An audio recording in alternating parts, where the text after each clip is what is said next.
也是对准福音的什么心？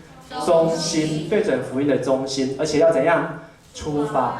好，每次要短宣要出发的时候，好，都会在教会2楼好礼拜堂当中，好有一个受旗，或是有一个差遣祝福的祷告，这是非常的重要。好，因为是带着弟兄姐妹的祷告、支持还有祝福，好而去。好，所以当我们能够把这样的祝福带出去的时候，好，你会发现，哇，很多的时候真的不是靠我们所预备，因为在短宣的路途当中，会有很多超过你所想象预期。好，原来想着说非常的顺利，好，有一年去到镇西堡，把所有的课程都安排好，结果发现去那边怎么学生通通都不见了，好，都没有学生，都没有小朋友。哇，第一天就马上改变，好，说第一天的课程呢就是去找小朋友，好，所以我们就出去找啊，原来有的在田里面，有的在家里面，在顾弟弟妹妹的，去田里面就是去采小米，所以呢当天就有改变说，那我们第2天的课程就是我们去田里面帮他们采小米，让他们赶快把小米采完，就可以来参加教会的活动。然后呢，如果要顾弟弟妹妹的，通通把他带到教会，这样子他就可以来到教会。所以呢，发现这个永远会有让你意想不到的状况出现。好，但是呢，当我们带着祷告出去，好，我们就能够看见好上帝好他的同在。在我们台湾年轻人好，在接下来好，或是这一段时间，我们发现年轻人好要面临许多严峻的挑战。这个挑战呢，好不是只有说打电动好打到第几关好，然后什么时候可以破关好，这个挑战呢不是说我的手机什么时候可以换到最新的手机好，那我相信有3个挑战好是我们一起要面对的。好，第一个挑战是学历高起薪低背在重，大家一起说一次，学历高起薪低背在重。好，在我们当中好，大家都有机会读到大学毕业，而读到大学毕业，你可能会继续的读，但是呢，你会发现学历越来越高，可是薪水的起薪越来越少。现在大学毕业的起薪是多少？22K。之前是22K， 好，现在稍微好一点，24K， 多了2000块。你觉得24K 可以活多久？24K 好，一个人用还不错啊，好，可以租个小套房，然后每天可以吃麦当劳，好，然后还可以存一点钱。可是呢，叫你要结婚买房子，哇，离得太远了。好，而且呢，在你要24K 当中，如果你有学贷，好，可能呢24K 里面，好，大概有1/3，好到1/4，好5000块好的钱，你就要开始去还给银行，因为过去大学4年，好，你已经借了银行可能60-70万，好，然后借了这么样多的钱，好，你要开始去背债。这张图呢，好，就是在讲10年前跟10年后高学历青年的失业人数比较。好，在你的左边呢，好，比较低的是10年前蓝色的，好，左边那个图是20到24岁的失业率，好，失业率，好，在10年前是不到5%，可是呢，10年之后呢，失业率到了13.39%，好，超过13%，足足多了快要10%。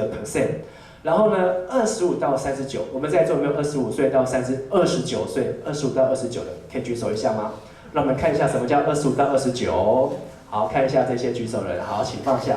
这些人呢，在现在这个年纪，好，10年前他们的失业率更低，好，这个时候应该都有个工作。可是呢，现在这些人这些年纪的失业率，好，突破14%。所以毕业之后呢，好像被推到一个悬崖，哇，拿到这个毕业证书，戴上毕业帽，然后呢，就从学校把你一脚踢出去，好啊，你也不知道你要往哪里去。所以呢，这是我们年轻人好会遇见的挑战，毕业即失业，而且呢，一失业好一毕业马上要开始还这个贷款，好还这个钱，还没有存到的钱，好，但是你的人生好像注定就要一直的为这些钱辛苦下去，好，所以很多人干脆不要毕业，好继续念，继续窝在学校比较安全。第二个呢，会遇到的是条件优，结婚慢，离异快，好，说一次。条件优，结婚慢，离异快。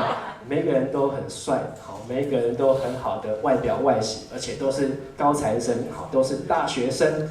但是呢，不敢结婚，因为呢怕没钱，好，不敢结婚，因为没有房子，而且呢，结了婚，没有想到，哎，才刚结婚啊，什么你要离婚了？好，你有没有同学已经结婚的朋友结婚的，举手一下。李同学，你同学结婚了？真的，你真的有。你小强，你同学结婚了？还有小孩，哇，你不是才20岁而已吗？哇，这个要给他鼓掌一下。好，但是我们希望他可以结婚长长久久。但是你会发现现在的离婚率越来越高。那这个就是上面这张图呢，就是让我们看从民国74年，民国74年你在哪里？还在上帝那里。但是呢，到102年，民国74年，平均男生的初婚年龄，全台湾平均下来28岁就结婚。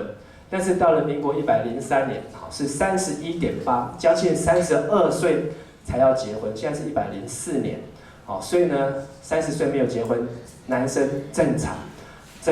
可是，在民国74年是不正常。女生呢，在民国74年是25岁以前就要嫁掉，不然你没有人要了。好，所以呢，这在30年前的台湾，好，就是要赶快嫁掉。可是30年后，女生呢，拖到快要30岁，好才结婚。所以你会发现，大家结婚越来越慢，原因不是说你条件不好，不是你学历不够、能力不够，而是因为经济造成。你还在变数呀，不要紧这，好，你还在存钱，还在还学贷、还贷款，好，怎么可能结婚娶老婆嫁老公呢？而且发现结婚之后，好变化的太快，有很多的原因，好，离婚率这么高的原因，好，其中最大的原因就是为了钱的问题，为了钱的问题。如果没有钱的问题，很多的夫妻不用离婚。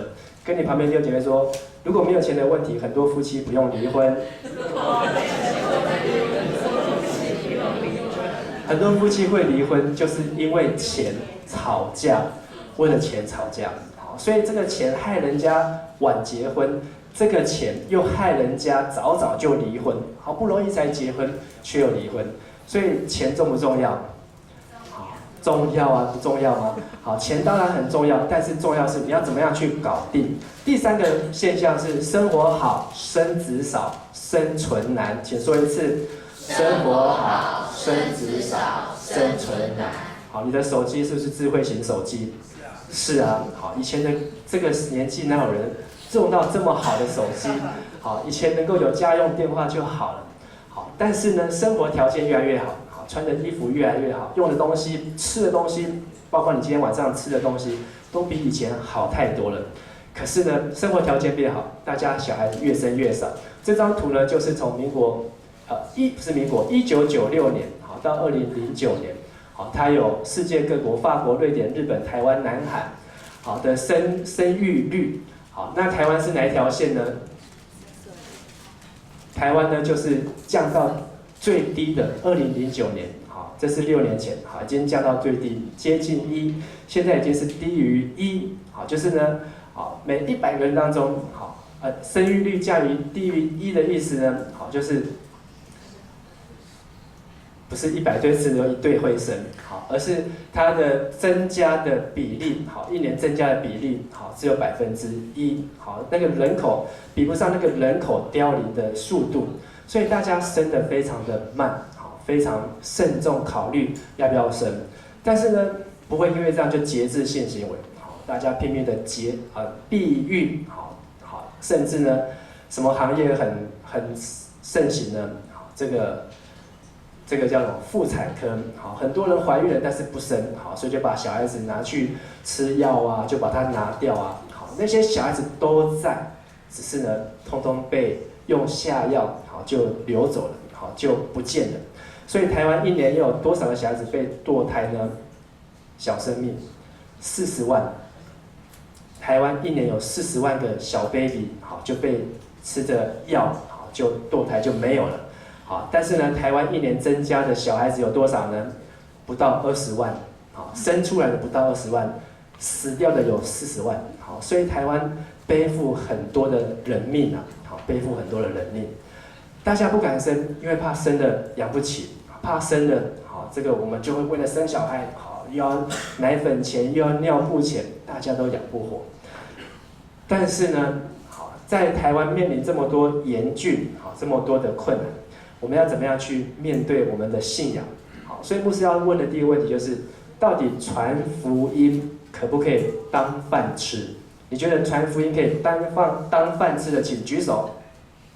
好，你觉得传福音不能当饭吃的，请举左手。好，被牧师一讲都不敢举手。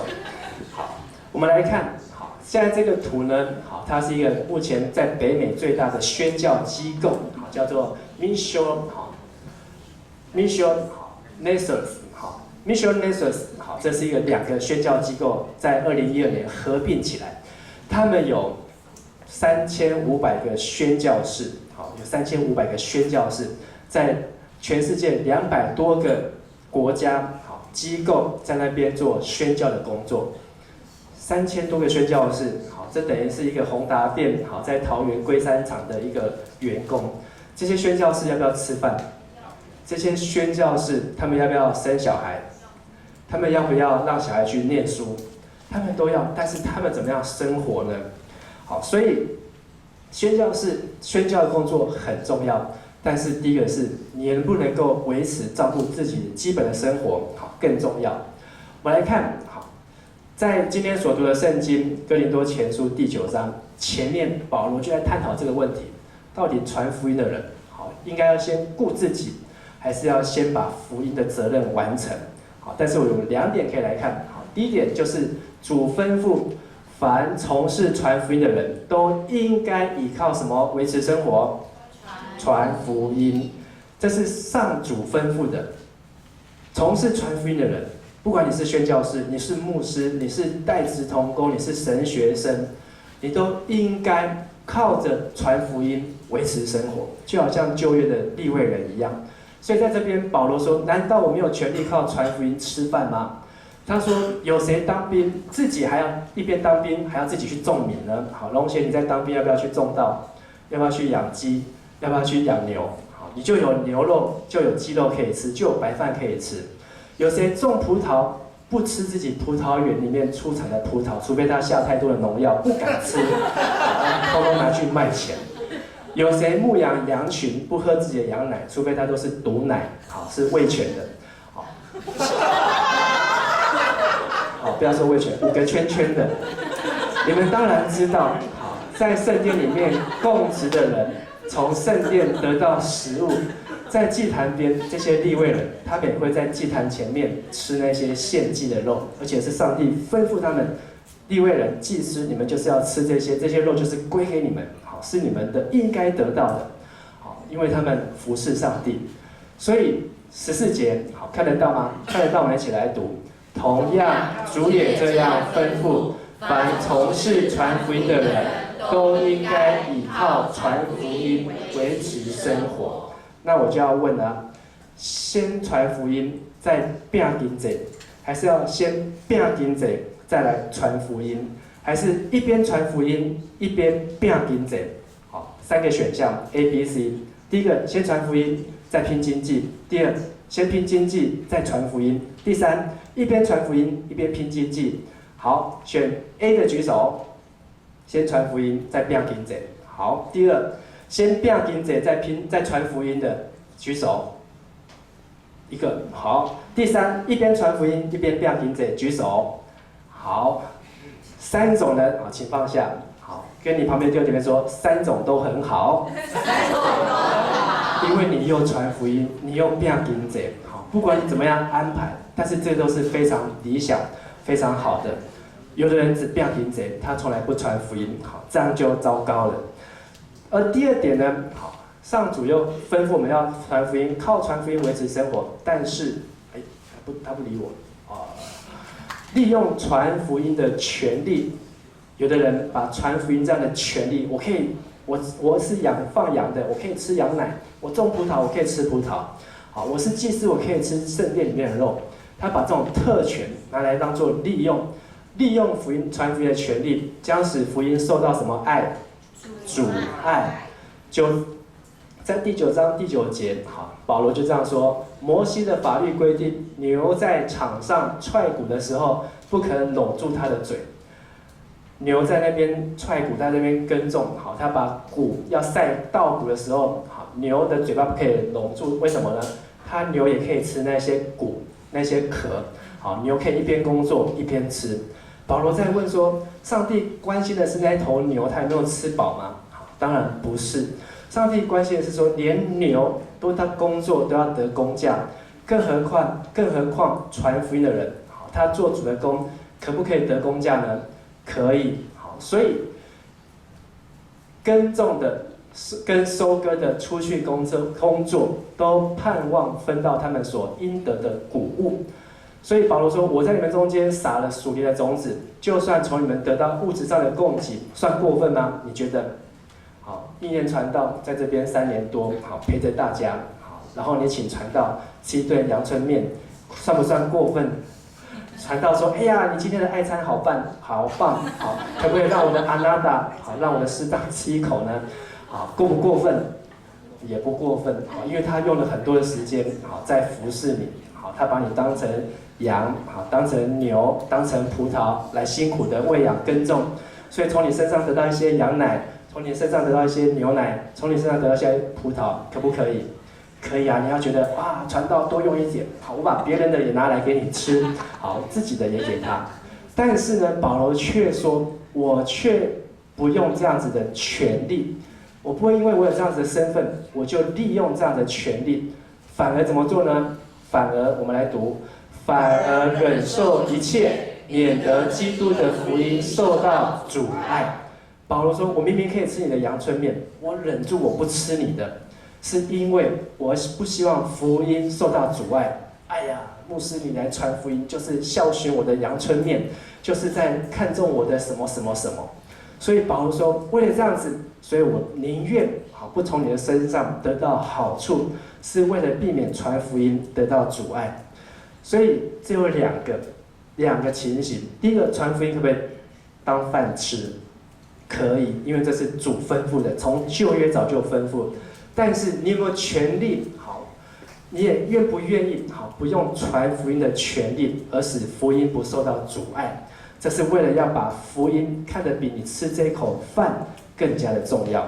今天在台上服侍的人，这些人也没有教会给他们的攻读经。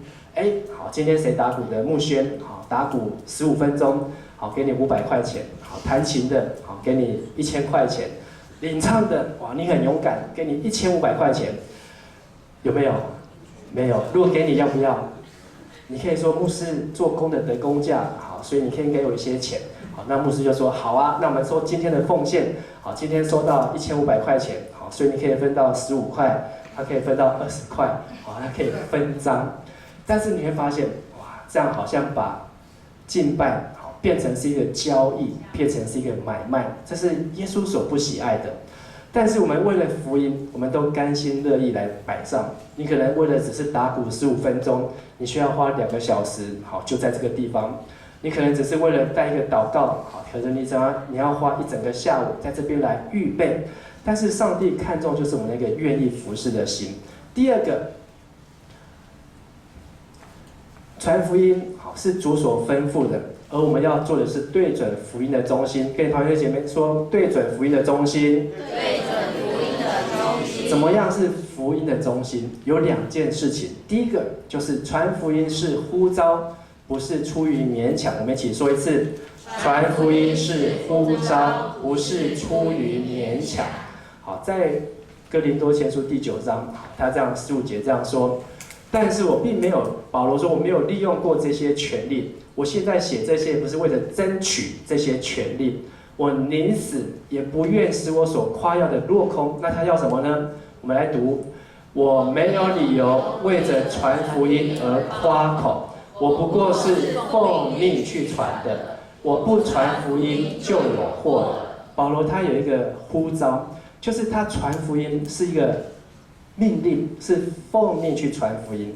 他如果不去做，他就这学期他就当掉了，他就要重读。他如果没有去传福音，他可能就有灾难，他可能就有灾祸，他可能出去就会被车子撞，被狗咬。所以上帝要他努力的传福音，因为这是一个呼召。耶稣有没有呼召？有。好，当他来传福音的时候，他有呼召。耶稣的呼召是什么？他是往犹太人的家里去传福音给犹太人听。彼得有没有呼召？有，他的呼召就是喂养主的羊。当耶稣复活之后，他3次问彼得：喂养我的羊。保罗有没有呼召？有，他的呼召就是往外邦人去，做外邦人的光，所以他离开了耶路撒冷，离开了犹太地区，去到了欧洲，把福音带到罗马。然后马丁路德有没有呼召？有，他的呼召就是针对当时天主教的败坏、腐败，所以他必须要挑战，他必须要改革。那再来，马偕有没有呼召？有，他要来到哪里？台湾，而且是北台湾还是南台湾？北台湾，他要在北台湾传福音、建立教会。请马丁路德、马偕都有呼召，请问马英九有没有呼召？没有，为什么没有？有啊，他呼召要做总统只是做得好不好见仁见智。但是你会发现，一个人他没有找到呼召，他的服事最后会变成一场空。跟你旁边说，没有找到呼召，服事变成一场空。没有找到呼召，服事变成一场空。少年之家有没有呼召？张辅导有啊。好，不然为什么张辅导他们要一家人24小时的住在少家，然后跟这些孩子成长？好，13年，17年，好，17年，来给张辅导鼓掌一下。17年，像你17年，好，跟一些男生住在一起，要不要？要的举手。没有人敢举手，因为举手，等一下牧师就把你叫去少家上班了。17年，你没有自己的家庭的生活，要跟大家一起。当然，这就是家庭生活，但是这是一个呼召，有呼召，不是勉强。所以我们可以从这些有呼召的人身上看见传福音要先有什么召？呼召，这是福音的中心。所以你的呼召在哪里？在大有国中。你的呼召在哪里？在你现在工作的地方，在你现在的校园，在你现在的家庭或社区找到你的呼召。第二个，传福音是什么？责任，不是为了谁？自己。保罗又说啦，我们来读17节：如果我传福音是出于自愿，我就可以获得报酬。但是上帝既然把这任务交给我，我就认为这是一种责任。那么我所得的报酬是什么呢？就是我有传福音而不叫人花钱的荣幸，就是说不享受传福音应得的权利。好，如果今天张辅导说，各位孩子，好，张辅导累了，好，今天张辅导要跟淑慧姐，好，我们要去度假，好，你们就自己看着办吧。责任丢掉，交给你们。这就会让人家觉得，哇，张辅导怎么可以离开我们，抛弃我们？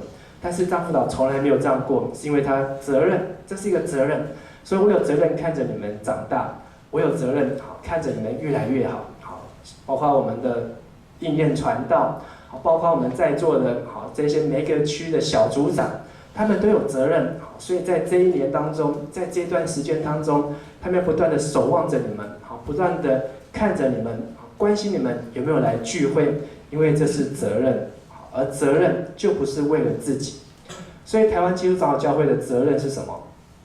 你觉得台湾基督长老教会在台湾的责任，就是在台湾这个地方带领台湾的人能够认识上帝。所以我们要成为长老教会的一份子，我们就要发现长老教会的责任。你要先知道你是一个住在台湾的台湾人。第二个，你要从台湾人的角度来帮助台湾人来认识上帝。所以福音的中心，你要看见找到呼召，你要接受责任。好，所以跟你旁边说，福音的中心就是要找到呼召。福音的中心就是要找到呼召。福音的中心就是要承担责任。福音的中心就是要承担责任。你有没有找到你的呼召？上帝要把你派到哪里去？你有没有接起你的责任？愿意在你的服事上、工作上尽心尽责来去完成。我们找到福音的中心，我们就要准备出发。而要从哪里出发呢？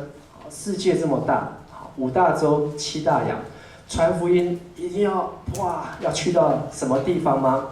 当然，那是一个意向。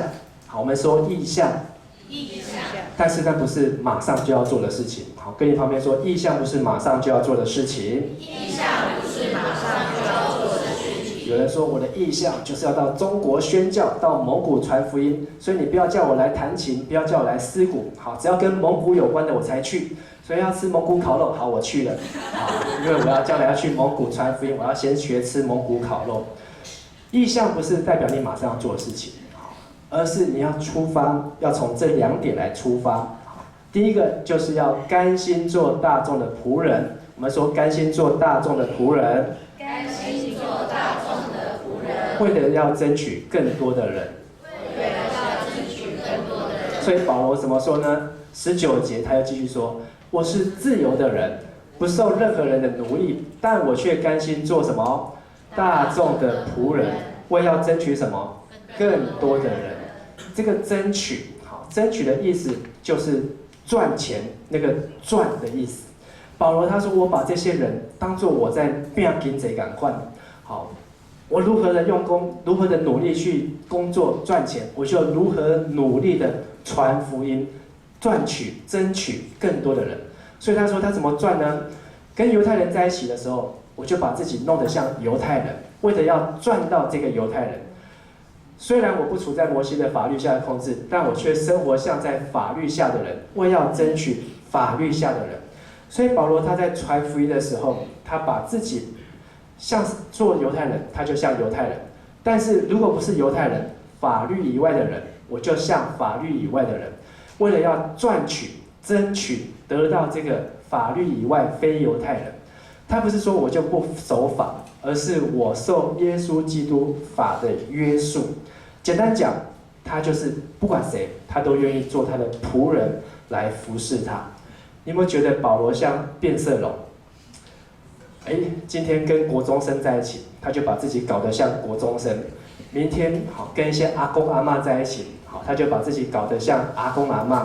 好，我在牧师在做青年牧师的时候，好有几年，好说哇我要跟年轻人在一起，好所以呢我就要把自己的头发好弄得晶晶亮亮的。好，然后呢，看到黄君的头发这么卷，好，我要来烫一下，哇，就把头发烫得很卷，好，为了要赚取黄君毅，好，所以今天黄君毅能够在这边，好，开玩笑，他本来从小就在这边，但是呢，你要得着年轻人，你就要让自己像年轻人，阿们吗？所以你要得着什么样的人，就要做什么样的人。跟你旁边说，你要得着什么样的人，就要做什么样的人。为什么要这样子呢？因为保罗说是为福音的缘故，为了福音的缘故而做，目的跟人分享福音的好处。所以保罗说，在信心软弱的人，这个人对上帝不太有信心哦，我就变成一个信心软弱的人，我就跟你一样不太有信心，但是我跟你在一起，为了要有一天能够争取好，得到你的心。所以在什么样的人当中，就做什么样的人。无论用什么方法，总要救些人。最后这一节23节我们来读：我为了福音的缘故，做这些事，目的是在跟别人分享福音的好处。有一些人他的信仰很直白，不行，基督徒说不行抽烟就不行抽烟，就是说不能说谎就不能说谎，不能作弊就不能作弊。好，所以当班上都在作弊的时候，你要怎么做呢？牧师说，像什么样的人就做什么样的人，全班都在作弊，所以呢，我也要怎么样跟着作弊，为的就是要赚取这些作弊的人。好，你觉得这样子可以吗？当大家都跑去厕所抽烟，这些人的灵魂快要被魔鬼撒旦吞走了，所以呢，我要去救他们。好，所以我要跑去厕所跟着抽烟。然后呢，跟他们传福音，为了要得着这一些人，哇，这些人都在飙车，好，都在贩毒，都在拉 K， 我就要跟他们一起飙车、贩毒、拉 K， 为了要得到这些人，你觉得这样子对吗？23节，为目的在跟人家分享福音的好处。如果拉 K 有福音的好处，那就尽量去拉 K 吧。如果飙车能够让人家得到分享福音的好处，你就去飙车吧。但是拉黑、贩毒、飙车，还有刚才讲的抽烟这一些打架，并不能够反映出福音的好处，好，更能够让人家加快灭亡，好，让人家加快被魔鬼吞噬掉。所以你应该要分享的是福音的好处。所以有2个你要出发，就是第一个，你要先做大众的仆人，好，跟你旁边说要做大众的仆人。要做大众的。简单说就是要谦卑，好，你不要自己高高在上，我是基督徒，我受洗，我已经得救了，我已经信主10年了。你们这些没有信主的人，好，准备面对硫磺跟火湖吧，好，准备被火焚烧吧，好，准备下地狱吧。如果没有这样谦卑，你不愿意站在他们的身边，跟他们一起的处境，你永远没有办法把福音带给他们。你只是说耶稣爱你，好，信者得永生，不信者好被定罪，好，准备下地狱。你永远没有办法把福音带给他们。好，所以以前台湾的电线杆很多说天国近了，好，信者有永生，不信的罪就定了。人家越看越怎样，越斗端。基督教是这么样子的高高在上。好，所以现在你出去已经看不到。好，大家知道这不是传福音，不是做仆人的态度，而是我们要先去服侍这些卑微的、弱小的、赤身肉体的、饥渴挨饿受冻的。好，不要再讲了。好，再来最后一点，好，跟我们一起说，我就是传福音成功与否的关键。谁是关键？谁？你相不相信？相信就说阿门。我们福音的责任能够完成，我就是我们，好，就是关键。你要怎么样来好好面对呢？有2件事情。第一个，接受严格的训练，追求不朽的冠冕。一起说一次：接受严格的训练，追求不朽的冠冕。这几天牧师在脸书上看到一个人说，他终于穿到 S 号了。好，以前穿的都是 XL。好，或是XXL 几个叉不晓得，但是他说他终于穿到 S 号，好，然后还有人挑战他说你要准备穿 XS 号吗？他怎么做到的？敏轩你怎么做到的？好，我相信他非常的严格，好，在要求自己。我会不小心在脸书上看到一个干事，好像是江南教会干事，他说。他决定30天不喝饮料。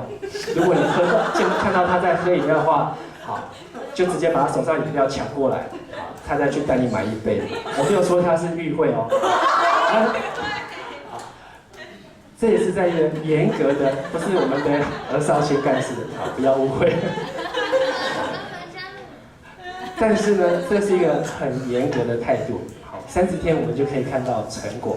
保罗怎么说呢？9章24节，你们知道，在运动场上赛跑人有很多，但是只有一个能够拿到奖，所以要抱着夺标的心来跑。每一个运动员，我们一起来读：每一个运动员接受严格的训练，为要争取那会朽坏的华冠，但是我们所求的却是那不朽的冠冕。万军是体育班，好，他为了要练柔道，好，他每天要抱那个很多的男生，好像抱过来抱过去，不是熊抱，好，是要举重，好，把那个这样举来举去。但是呢，目的就是希望有一天将来能够参加全中运的时候，把人家最强的把他摔在地上，啊，或是给他一个飞踢，好，然后呢，哇，我这些努力就值得。我们为了比赛，为了竞赛运动，我们会拼命的去完成一个梦想。但是我们在传福音有没有这样的认真？我非常的努力预备读圣经，我非常认真的祷告，就是希望有一天能够有一个人，他不仅接受耶稣，他也能够成为耶稣的门徒。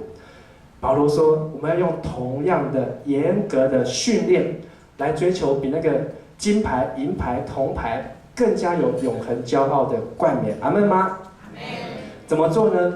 对付自己的身体，每一拳都不要让它落空。好，我们请敬拜团来到台上，对付自己的身体，每一拳都不落空。你从小到大曾经传福音给别人，请举手。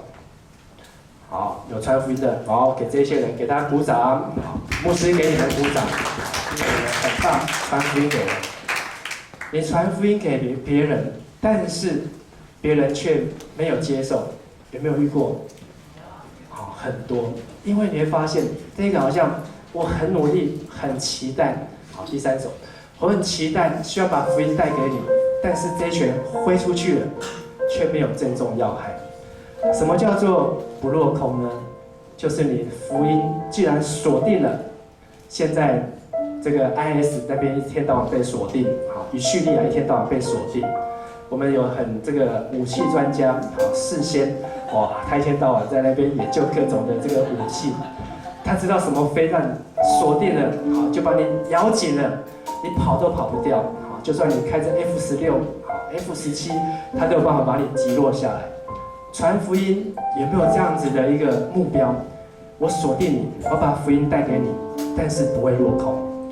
今天你有想要锁定谁，或是在你的人生当中，有谁是真正需要福音？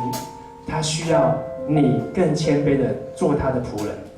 神要你做众人的仆人，像什么样的人就做什么样的人。我要争取赚得这一些人，跟他分享福音的好处。好不好？那我们这时候，我们就一起从我们的座位上站起来，我们用这首诗歌来回。